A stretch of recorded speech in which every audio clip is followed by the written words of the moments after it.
I want to bring in Andrew Tabler, a senior fellow at the Washington Institute now. Good morning, Andrew. Good morning.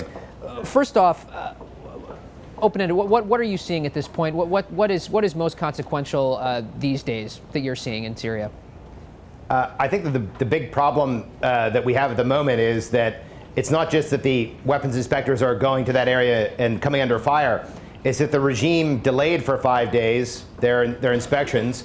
It shelled the area in their absence.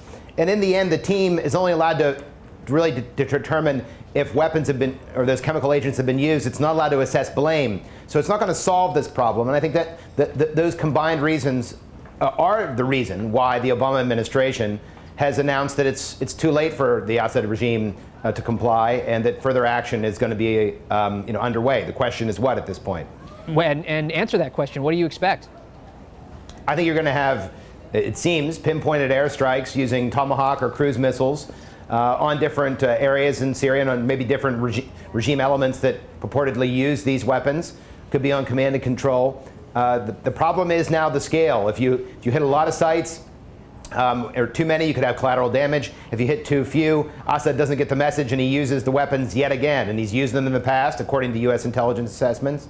And we need to get him to stop doing that, because overall it's making the war much worse and causing refugees to spill out of Syria in record numbers. Andrew, we've been trying to get the Russians on board to support this, presumably a Security Council, a UN Security Council resolution of some kind.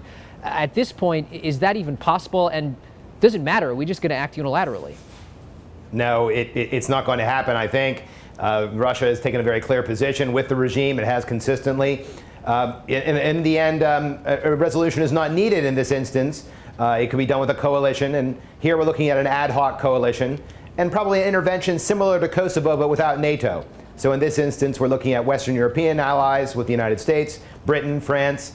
We're also looking at perhaps Canada, also looking at Middle Eastern allies, Saudi Arabia, Qatar, Turkey, Jordan.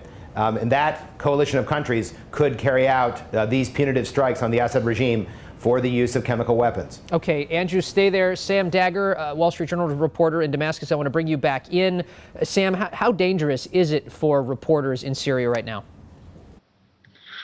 Well, again, I think within the city itself, the city center, it's still relatively, I would say, safe, but not entirely safe. I mean, because we have mortar shells falling on the center every now and then. These are being fired by rebels who are on the outskirts of the city.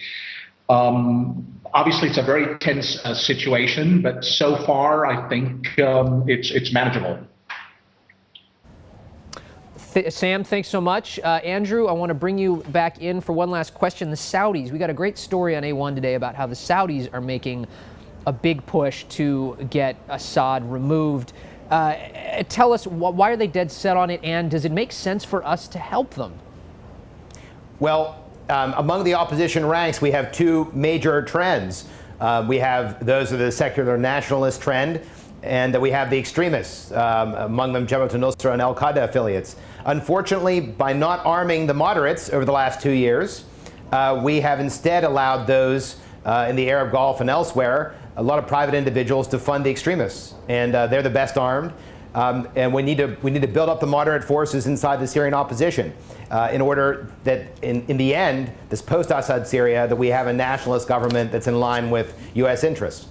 Okay, Andrew Tabler, Washington Institute, senior fellow, thanks so much for joining us. My pleasure.